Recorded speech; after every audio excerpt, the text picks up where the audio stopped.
Hello students, आज के इस वीडियो में हम लोग बात करेंगे गॉस लॉ की, गॉस थ्योरम की। इस नए लॉ की जरूरत क्यों पड़ रही है, गॉस लॉ क्या है, यूज क्या है इसका, ये सब अगर समझना है तो आप ये समझिए कि डिफरेंट डिफरेंट चार्जेस के कारण आपको जब किसी पॉइंट पर इलेक्ट्रिक फील्ड निकालना पड़ रहा था तो कितना भारी कष्ट हो रहा था। याद करिए क्वेश्चन नंबर 1.30 एनसीईआरटी का, जिसमें किसी लीनियर चार्ज रॉड के कारण जब किसी पॉइंट पर आप इलेक्ट्रिक फील्ड निकाल रहे थे तो कितना भारी कष्ट हुआ था। उस घटना को याद करिए। आप उस चार्ज रॉड पर सबसे पहले किसी एक चार्ज एलिमेंट को कंसीडर किए थे, उस चार्ज एलिमेंट के कारण उस पॉइंट पर इलेक्ट्रिक फील्ड निकाला और फिर उस इलेक्ट्रिक फील्ड को आप इंटीग्रेट किए थे, तो जाकर कहीं फाइनली उस पॉइंट पर आपको इलेक्ट्रिक फील्ड मिला था। पूरा 2.5 पेज का कैलकुलेशन किया था। बच्चों, गॉस लॉ वो हथियार है जिस हथियार से आप किसी पॉइंट पर इलेक्ट्रिक फील्ड इजीली निकाल सकते हो। बिल्कुल वैसे जैसे कि आप गरम चाकू से किसी मक्खन को काटते हो, जितनी आसानी से कट जाता है। गरम चाकू से मक्खन जितनी आसानी से कट जाता है, गॉस थ्योरम की सहायता से किसी पॉइंट पर इलेक्ट्रिक फील्ड उतनी ही आसानी से निकल जाता है, अगर आपने इस गॉस थ्योरम पर अपनी पकड़ बना ली तो। ये गॉस थ्योरम का जो मैं यूज बता रहा हूं वो क्लास 12th के लिए बता रहा हूं कि अभी आपके लिए क्या यूज है, अभी कौन सा मजा देने वाला है गॉस थ्योरम आपको। अदरवाइज ये गॉस थ्योरम जब आप फर्दर स्टडी करोगे इलेक्ट्रोमैग्नेटिज्म की, तो इलेक्ट्रोमैग्नेटिज्म मैक्सवेल की जिन 4 इक्वेशंस पर टिका हुआ है, उन 4 इक्वेशंस में से एक है ये आपका गॉस थ्योरम, जिसे आज आप पढ़ने जा रहे हो। तो गॉस थ्योरम को समझना है अगर, तो आपको इसकी गंगोत्री में जाना पड़ेगा, इलेक्ट्रिक फ्लक्स में जाना पड़ेगा। इलेक्ट्रिक फ्लक्स के कॉन्सेप्ट के बेसिस पर ही गॉस ने यह थ्योरम डेवलप किया था। गॉस थ्योरम में जो गॉस थ्योरम का स्टेटमेंट है, उस स्टेटमेंट को अगर आप वर्ड वाइज समझ जाओ तो उस स्टेटमेंट में ही गॉस थ्योरम से रिलेटेड सारे गूढ़ रहस्य छुपे हुए हैं। जैसे कि इसके स्टेटमेंट की तरफ ध्यान देते हैं। ये स्टेटमेंट क्या है गॉस थ्योरम का? अगर कोई भी क्लोज सरफेस लें, total electric flux linked with a close surface is 1/ε0 times net charge inside the close surface. इसकी मीनिंग ये हुई कि अगर आपने कोई क्लोज सरफेस कंसिडर किया हुआ है और उस क्लोज सरफेस के अंदर आप कोई चार्ज रख दीजिए क्यों, तो इस क्लोज सरफेस से कुछ ना कुछ फ्लक्स लिंक हो जाएगा। रीजन बहुत ही क्लियर है। अगर आपने चार्ज रखा है तो इन चार्जेस से फील्ड लाइंस निकलेंगी जो इस सरफेस में को होकर के गुजरेंगी,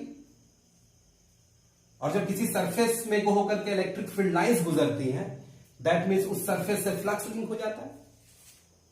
तो वो फ्लक्स कितने का होगा ये गॉस ने बताया था अपने इस लॉ में। किसी भी क्लोज सरफेस से फ्लक्स कितने का लिंक हो जाएगा ये गॉस ने बताया था। और गॉस का कहना था कि किसी भी क्लोज सरफेस से जो फ्लक्स लिंक होता है, वो फ्लक्स क्लोज सरफेस के अंदर जितना भी नेट चार्ज है, दैट नेट चार्ज अपॉन ε0, जहां पर ε0 फ्री स्पेस की परमिटिविटी है। लेकिन इस थ्योरम को समझने से पहले आप क्लोज सरफेस की मीनिंग क्लियर कर लीजिए, because Gauss theorem is only true for close surfaces. ये क्लोज सरफेस और ओपन सरफेस क्या होता है आपको ये समझना पड़ेगा। तो ऐसा सरफेस हम लोग क्लोज सरफेस कह सकते हैं जो स्पेस को 2 पार्ट्स में डिवाइड कर दे। जिस किसी स्पेस में वो क्लोज सरफेस होगा, स्पेस को 2 पार्ट्स में डिवाइड कर रहा होगा, एक आउटसाइड का और एक इनसाइड का। जैसे एग्जांपल के तौर पे आप इस बॉक्स को कंसीडर करिए। ये बॉक्स क्लोज है, और क्लोज होने का रीजन क्या है? रीजन ये है कि this box has divided the space into the 2 parts. First outside space and the second one is inside space, and that's why this is a close surface. Open surface क्या होता है? Open surface space को inside और outside 2 parts में बांट नहीं पाता। जैसे ये मान लीजिए हमारे पास एक ओपन सरफेस है. This open surface is not dividing the space into the two parts. आप ये कह सकते हो कि ऊपर वाला पार्ट और नीचे वाला part, but this is not inside और the outside. This is the open surface. And for this open surface, Gauss law is not defined. Make sure this theorem is this surface is closed surface or the open surface. In this case, when I open the cap of this box, then this box is closed surface or not. Make sure this is now open surface, not a closed surface. Because when this box is open, this is not dividing space into the two parts, outside or the inside. No, it is not dividing. The whole is the same, not inside or the outside. चलिए तो अब इस statement को और बारीकी से समझने की कोशिश कर रहे हैं कि इस स्टेटमेंट में क्या क्या बात इंपॉर्टेंट है. पहली बात कि जो क्लोज सरफेस लेंगे आप, वो क्लोज सरफेस किसी भी शेप साइज का लीजिए, कोई मैटर नहीं है. गॉस लॉ करेक्ट है. चाहे आप खूबसूरत क्लोज सरफेस लीजिए या जैसा मैंने भद्दा लिया है क्लोज सरफेस, तो भद्दा लीजिए, ये कोई इशू नहीं है. गॉस थ्योरम दोनों के लिए ही करेक्ट है, बट सरफेस क्लोज होना चाहिए, ओपन नहीं होना चाहिए. दूसरी इंपॉर्टेंट बात, उस क्लोज सरफेस के अंदर चार्ज कहीं भी रहे, सेंटर पर रहे, किनारों पर रहे, कोई इशू नहीं है. गॉस थ्योरम वैलिड है, बस चार्ज का क्लोज सरफेस के अंदर होना जरूरी है. That charge is only responsible for linkage of flux with the close surface. तीसरी इंपॉर्टेंट बात, गॉस थ्योरम में जो phi is equal to Q inside upon epsilon not लिखा गया है, उसमें फाई पूरे के पूरे क्लोज सरफेस से लिंक्ड नेट फ्लक्स है, ना कि क्लोज सरफेस के किसी पार्ट से linked flux. Total flux linked है, क्लोज सरफेस से लिंक्ड टोटल फ्लक्स है ये फाई. और क्यू इन का मतलब होता है क्लोज सरफेस के अंदर जितना भी चार्ज है, आप सारे चार्जेस को कंसिडर करोगे, सबको सम करोगे, वो यहां पे लिखा जाएगा. चौथी बात, Gauss theorem is valid for charges in the state of even motion. Charge इसके अंदर रेस्ट में ही हो, ये कोई जरूरी नहीं है. चार्ज अगर मोशन में भी है तो कोई इश्यू नहीं है, आप गॉस थ्योरम को यूज कर सकते हो. अब जरा एक बात समझने की कोशिश करिएगा कि ये सरफेस जो है वो इमेजिनरी है कि रियल है. इसका जवाब यह है कि क्लोज सरफेस आप जो लेते हो वो इमेजिनरी या रियल दोनों ही हो सकता है, कोई इश्यू ये भी नहीं है. इमेजिनरी सरफेस के लिए भी करेक्ट है. अगर आपने कोई सरफेस कंसिडर कर रखा है अपनी कल्पनाओं में, तो भी गॉस थ्योरम करेक्ट है. और रियली अगर आपने कोई क्लोज सरफेस लिया हुआ है जिसका एग्जिस्टेंस है, तो उसके लिए भी सही है. Next point, basically Gauss theorem जो है वो इलेक्ट्रिक फ्लक्स और चार्ज के बीच का रिलेशन है. इससे पहले आपको इतना बात पता है इंट्यूशन के जरिए कि अगर चार्ज ज्यादा होगा तो फ्लक्स ज्यादा लिंक हो जाएगा. और ये गेस आप किस बेसिस पे करते हो? आपके गेसिंग का बेसिस ये है कि अगर चार्ज ज्यादा होगा तो ज्यादा फील्ड लाइंस निकलेंगी, और ज्यादा फील्ड लाइंस निकलेंगी तो फ्लक्स ज्यादा होगा. आप सिर्फ इतना ही बता सकते हो ना कि चार्ज ज्यादा होगा तो फ्लक्स ज्यादा होगा या कम होगा. बट गॉस थ्योरम एग्जैक्टली बता पाता है कि चार्ज इतना है तो फ्लक्स एग्जैक्टली कितना होगा. अदरवाइज गॉस थ्योरम के पहले तक हम लोग सिर्फ यही कह पाने की पोजीशन में थे कि चार्ज ज्यादा होगा तो फ्लक्स ज्यादा होगा, चार्ज कम होगा तो फ्लक्स कम होगा. But Gauss theorem exact value of flux बताता है किसी चार्ज कॉन्फ़िगरेशन के बिकॉज ऑफ. नेक्स्ट पॉइंट जो सबसे ज्यादा इंपॉर्टेंट है कि गॉस थ्योरम और कूलॉम्स लॉ दोनों एक दूसरे से इंडिपेंडेंट नहीं हैं, दोनों भाई हैं, सगे भाई हैं. कूलॉम्स लॉ का बड़ा भाई है सगा गॉस लॉ. कैसे?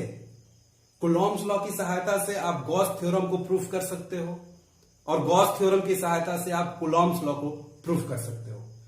दोनों एक दूसरे पर डिपेंडेंट है। और एक बात मजे की बता रहा हूं, कूलॉम्स लॉ में अगर फोर्स डिस्टेंस के स्क्वायर के इनवर्सली प्रोपोर्शनल ना होता तो गॉस थ्योरम करेक्ट नहीं होता। इस बात को अभी हम गॉस थ्योरम डिराइव करते समय समझने की कोशिश करेंगे। कूलॉम्स लॉ में दो चार्जेस के बीच का फोर्स अगर दोनों चार्जेस के बीच के डिस्टेंस के स्क्वायरिंग के इनवर्सली प्रोपोर्शनल ना होता तो गॉस थ्योरम करेक्ट नहीं होता।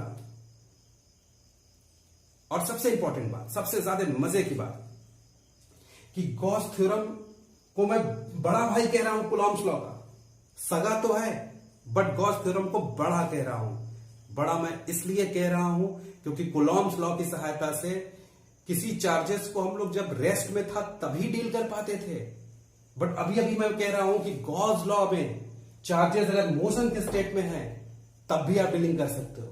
अब हम लोग गॉस थ्योरम को प्रूफ करेंगे। गॉस थ्योरम को प्रूफ करने के लिए हमने एक चार्ज यहां कंसीडर कर लिया है स्मॉल क्यू, और उसके चारों तरफ एक क्लोज सरफेस कंसीडर कर लिया है स्फेयर के शेप का, और चार्ज को उस स्फेयर के सेंटर पर रख दिया है। इस स्फेरिकल सरफेस को ही हम लोग गॉसियन सरफेस कहेंगे। ये क्लोज सरफेस है और इसी क्लोज सरफेस से लिंक्ड फ्लक्स हमें कैलकुलेट करना है, ये टारगेट है। इस स्फेरिकल सरफेस से लिंक्ड फ्लक्स को कैलकुलेट करना है, जबकि कोई एक पॉइंट चार्ज स्मॉल क्यू इस स्फेरिकल सरफेस के सेंटर पर रखी हुई है। तो इस पूरे क्लोज सरफेस से लिंक्ड फ्लक्स कैलकुलेट करने के लिए सबसे पहले हम बहुत ही स्मॉल सरफेस एरिया कंसीडर कर लेते हैं डीएस। बहुत ही मामूली एरिया, बहुत ही नन्हा एरिया डीएस इस स्फेरिकल सरफेस के ऊपर कंसीडर कर लेते हैं, और इस स्फेरिकल सरफेस के ऊपर कंसीडर किए हुए इस स्मॉल एरिया से लिंक्ड फ्लक्स पहले कैलकुलेट करेंगे। तो इस डीएस एरिया से लिंक्ड फ्लक्स हो जाएगा d phi. D phi is the flux linked with this small area DS, and that flux will be equal to, according to the definition of electric flux, electric field at this point. इस point पर जिस intensity का electric field है, that electric field is dot multiplied by area. अब इस electric field की value क्या हो जाएगी? 1/4πε0 Q अपॉन आर स्क्वायर।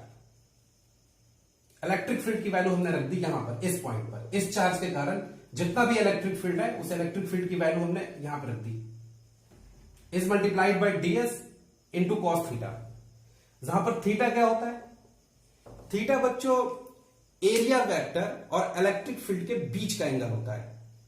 तो अगर आपने स्फीयर के ऊपर कोई सरफेस कंसीडर किया है तो इस स्मॉल सरफेस एरिया की जो डायरेक्शन होगी, हमने बताया था कि किसी भी एरिया की डायरेक्शन उस एरिया के सरफेस के परपेंडिकुलरली आउटवर्ड होती है। तो this will be the direction of area vector, and by the chance electric field की भी डायरेक्शन वही है, क्योंकि पॉइंट चार्ज के कारण किसी पॉइंट पर जो इलेक्ट्रिक फील्ड स्टैब्लिश होता है वो रेडियली आउटवर्ड होता है। तो इलेक्ट्रिक फील्ड की भी डायरेक्शन वही है, और जो आपने स्मॉल एरिया यहां कंसीडर किया है उस एरिया की भी डायरेक्शन जब आप नॉर्मली आउटवर्ड लोगे तो वही मिलेगी। दैट मीन्स कि इलेक्ट्रिक फील्ड और एरिया के बीच में एंगल जो बन रहा है वो 0 डिग्री का, तो हमने थीटा की जगह 0 लिख दिया। तो ओवरऑल ये रिड्यूस होकर के इससे लिंक्ड फ्लक्स आपका आ जाएगा ये इतना। अब इसी फ्लक्स को अगर आप इंटीग्रेट कर दो पूरे स्फीयर के लिए तो आपको पूरे स्फीयर से लिंक फ्लक्स मालूम हो जाएगा। तो हमने इंटीग्रेट किया इस डी फाई को तो फाई मिला, और इसी को हम इंटीग्रेट कर रहे हैं, इस स्मॉल डी फाई को इंटीग्रेट कर रहे हैं, तो हमें पूरे सरफेस से लिंक फ्लक्स फाई मालूम हो जाएगा। तो डी फाई की वैल्यू यहां पर रखी गई है ये चीज, और जो टर्म्स कांस्टेंट है उसे इंटीग्रेशन सिंबल से बाहर ले रहे हैं। ये पूरा का पूरा टर्म्स कांस्टेंट है, Q अपॉन 4πε0 आर स्क्वायर ये कांस्टेंट है, इसको हमने बाहर ले लिया। अब हमें इंटीग्रेशन करना पड़ रहा है केवल स्मॉल सरफेस एरिया का, और इस स्मॉल सरफेस एरिया का इंटीग्रेशन कर देंगे आप पूरे क्लोज सरफेस के लिए। तो ये पूरा क्लोज सरफेस आपका 4πr स्क्वायर है। अब ये यहां से सॉल्व होकर Q अपॉन ε0 आ जाएगा, यानी कि पूरे क्लोज सरफेस से लिंक्ड हम लोगों ने फ्लक्स कैलकुलेट कर लिया Q upon ε0। This relation is true always. ये अलग बात है कि हमने स्फेरिकल सरफेस कंसिडर किया था। अब इरेगुलर सरफेस के लिए भी ये गॉस थ्योरम करेक्ट है। ये अलग बात है कि अगर आपने सरफेस इरेगुलर ले लिया तो आप गॉस थ्योरम को प्रूफ नहीं कर पाओगे। टेक्निकली बाय द कैलकुलेशन बहुत ही टफ हो जाएगा ये, otherwise it is true for the irregular surface also. अब जो बात ध्यान देने लायक है वो ये कि कूलॉम्स लॉ में दो चार्जेस के बीच का जो फोर्स है वो फोर्स डिस्टेंस के स्क्वायरिंग के इनवर्सनली प्रोपोर्शनल ना होता तो आप गॉस थ्योरम प्रूफ ही नहीं कर पाते। रीजन, इलेक्ट्रिक फील्ड की वैल्यूज पर ध्यान दीजिए बच्चा। यहां पर आर स्क्वायर आया है इलेक्ट्रिक फील्ड की वैल्यू, ये कूलॉम्स लॉ के कारण ये आर स्क्वायर आ रहा है। और यहां आप क्लोज सरफेस का जब सरफेस एरिया ले रहे थे 4 pi square, R square cancel हो पाया, तब जाके क्यू अपॉन एप्सिलॉन नॉट आया। Otherwise Q upon epsilon not नहीं आता। यानी गॉस थ्योरम साबित हो पा रहा है जस्ट बिकॉज ऑफ कि कूलॉम्स लॉ में फोर्सेस डिस्टेंस के स्क्वायरिंग के इनवर्सनली प्रोपोर्शनल थे। बच्चों, अभी तक गॉस थ्योरम में जो कुछ हम लोगों ने पढ़ा है उससे एक बात बहुत ही क्लियर है कि किसी क्लोज सरफेस से फ्लक्स लिंक तब होता है जब कोई चार्ज क्लोज सरफेस के अंदर रखा हो। अगर आप चार्ज को क्लोज सरफेस के बाहर रखोगे तो ऐसा चार्ज कोई भी फ्लक्स लिंक नहीं करा पाता है। आइए इसको इंट्यूशन के जरिए समझने की कोशिश करें। जैसे मान लीजिए कि ये कोई क्लोज सरफेस है, स्फेरिकल शेप का हमने कोई क्लोज सरफेस कंसीडर कर लिया और इसके बाहर चार्ज रख दिया। तो बाहर चार्ज रखने के कारण इससे क्यों नहीं फ्लक्स लिंक हो पा रही है, उसे समझने की कोशिश करिए। भाई, ये पॉजिटिव चार्ज है और इसकी जो फील्ड लाइंस आप ड्रॉ करोगे, रेडियली आउटवर्ड ड्रॉ कर लीजिए। हमने 3 फील्ड लाइंस इसकी ड्रॉ कर दी इस पॉजिटिव चार्ज के लिए। तो देखो, जितनी फील्ड लाइंस इस क्लोज सरफेस के अंदर एंटर कर रही है उतनी ही फील्ड लाइंस इस क्लोज सरफेस से बाहर आ जा रही है। यानी कि कोई भी फील्ड लाइंस इस सरफेस को नेट क्लियर नहीं कर पा रही है, नेट क्लियर नहीं कर पा रही है। जितनी एंटर कर रही है उतनी ही बाहर आ गई, यानी टोटल फ्लक्स इससे लिंक्ड जो है वो 0 है। और रीजन सिर्फ यही है, गॉस ने सिर्फ यही बताने की कोशिश की थी कि जैसे ही चार्ज किसी सरफेस के बाहर होगा वो फ्लक्स को लिंक नहीं करा पाएगा। और थोड़ी देर के लिए मान लेते हैं कि ये चार्ज अंदर है, तो अंदर होने पे क्या तस्वीर बनती है जरा उसे देखिएगा, तो फिर दोनों में अंतर आपको क्लियर हो जाएगा। जैसे कि हम क्लोज सरफेस यहां कंसिडर कर लेते हैं कोई, और चार्ज को हम लोगों ने अंदर ले लिया, क्लोज सरफेस के अंदर चार्ज ले लिया, तो अब ये चार्ज इस सरफेस से फ्लक्स लिंक करा देगा। रीजन क्या है? इस चार्ज की फील्ड लाइंस बनाइए जरा।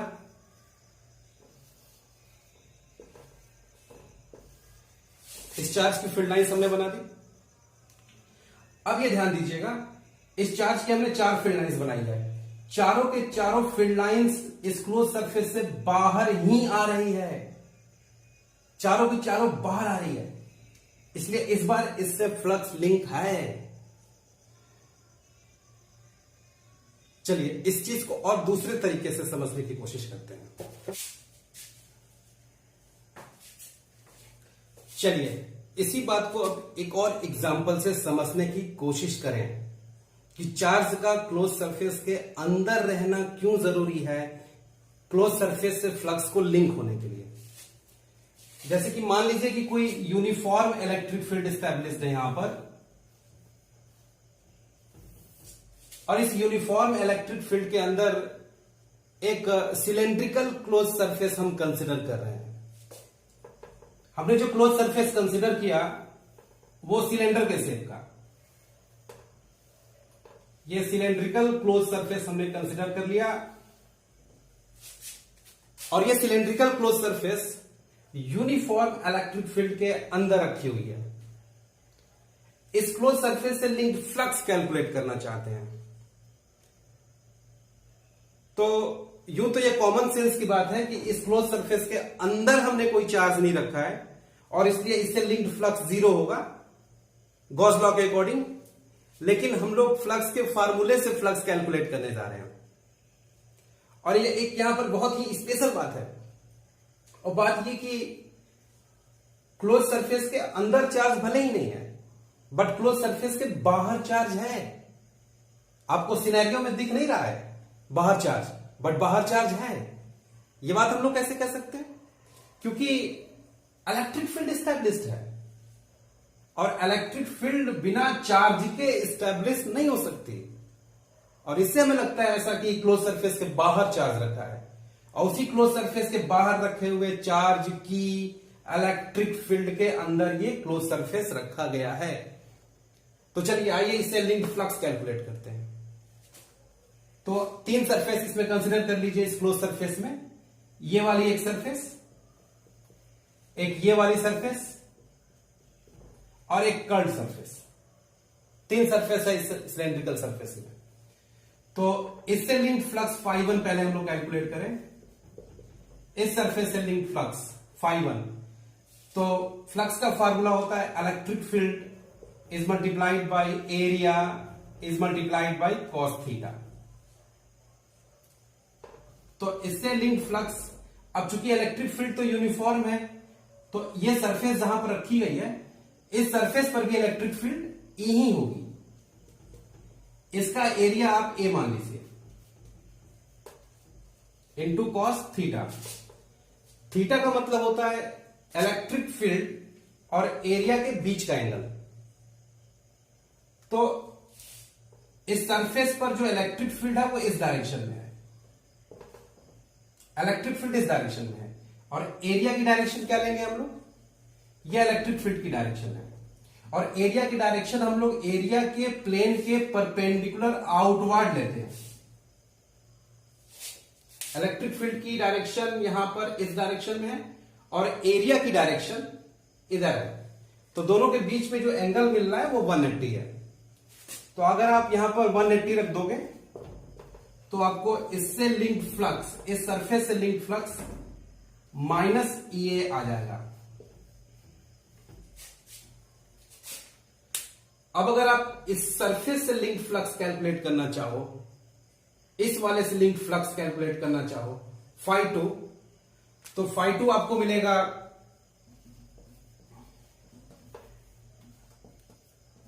EA cos theta. Electric field उतनी ही होगी क्योंकि ये यूनिफॉर्म इलेक्ट्रिक फील्ड है। ये सरफेस जहां पर है वहां भी इलेक्ट्रिक फील्ड E ही होगी।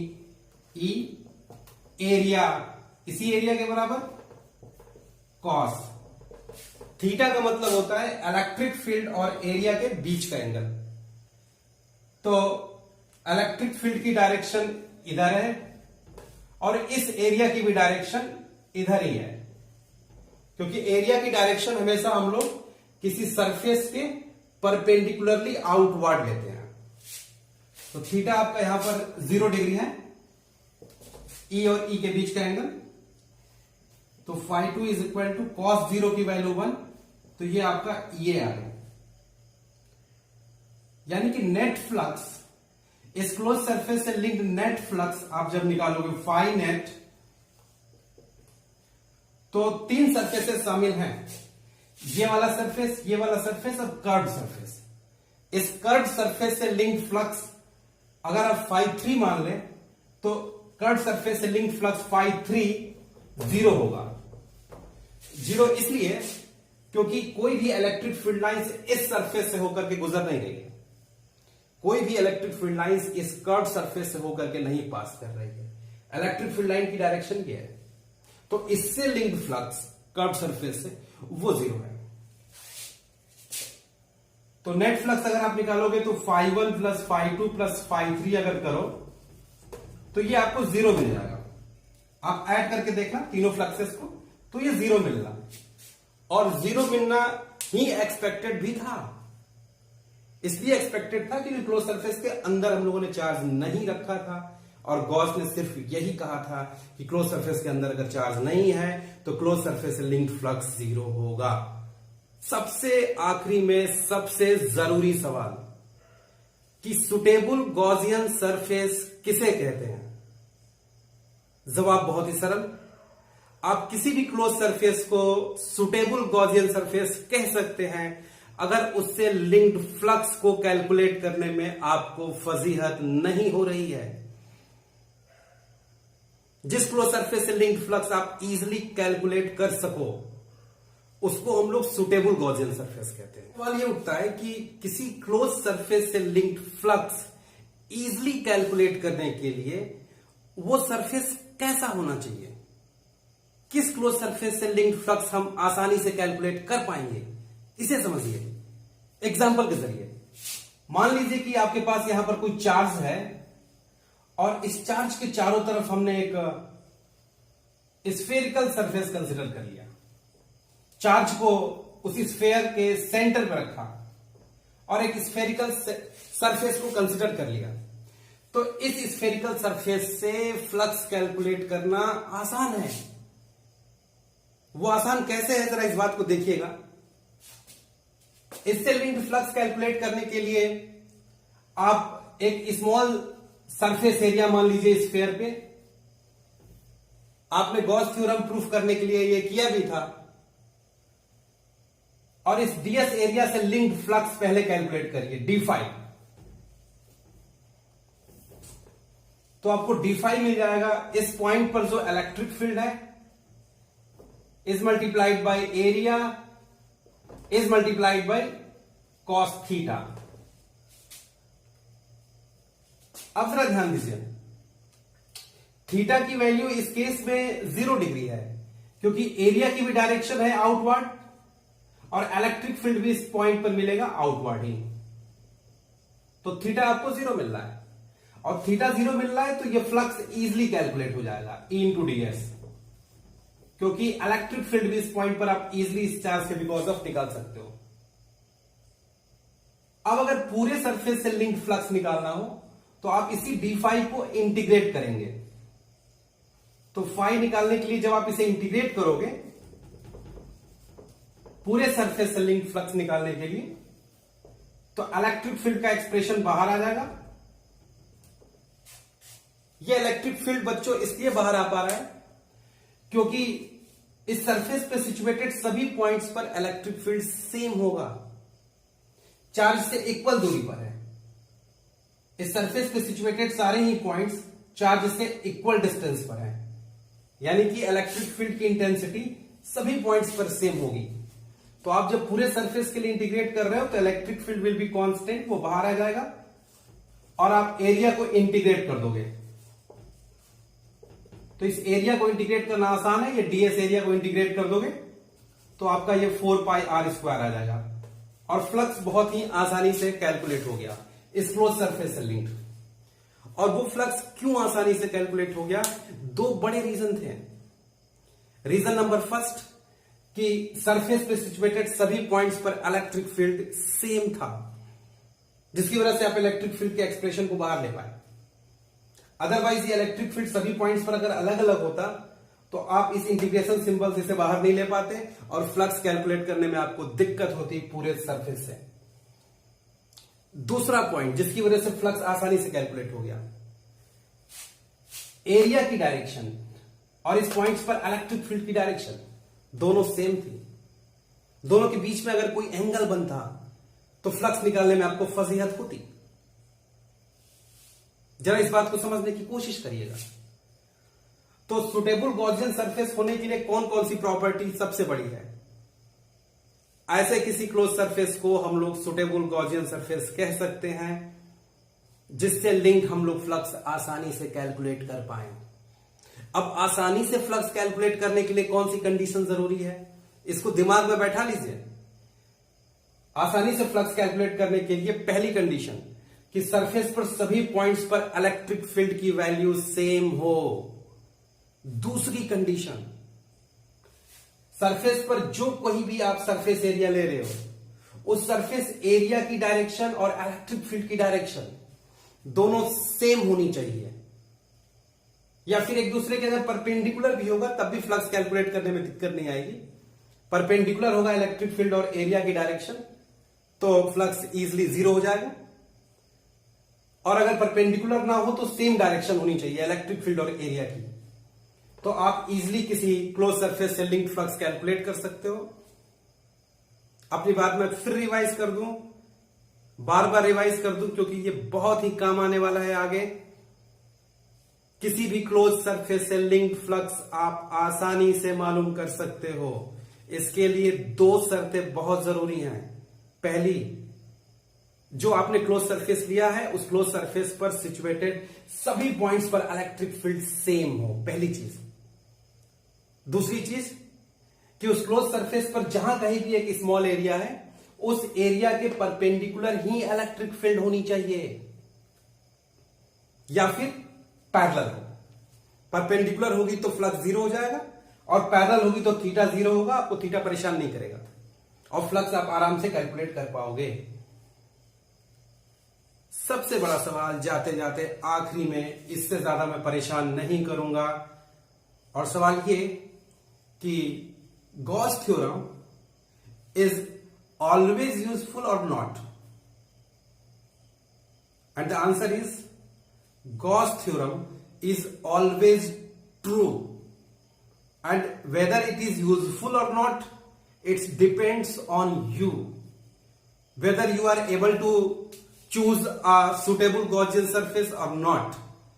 If you are able to choose suitable Gaussian surface, then Gauss theorem is useful for you, and if you are not able to choose suitable Gaussian surface, then there is no use of Gauss theorem for you. Moral of the story is that usefulness of the Gauss theorem depends only on you. इस video को आप बार बार देखिएगा तो Gauss theorem आपको clear हो जाएगा। फिलहाल के लिए इतना ही।